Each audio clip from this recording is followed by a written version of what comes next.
Terus ditemukan jasad tak bertubuh lengkap di perairan Lampung. Apa kata polisi? 4 jasad tanpa anggota tubuh yang lengkap masih saja ditemukan di perairan Provinsi Lampung. Hingga temuan yang keempat masih belum ada keterangan terkait sebab kematian.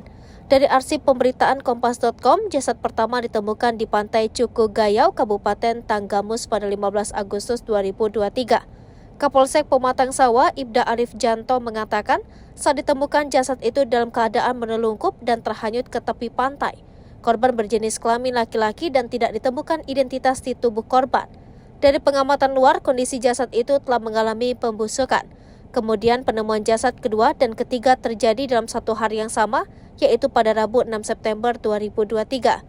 Jasad kedua ditemukan tersangkut di bebatuan di tepi pantai Penobaan, Kecamatan Bakauni pada Rabu sekitar pukul 8. Kapolsek Penenggahan, Ibtu Gobel mengatakan di hari yang sama juga ditemukan kembali jasad dengan kondisi sama di Desa Pematang Pasir, Kecamatan Ketapang.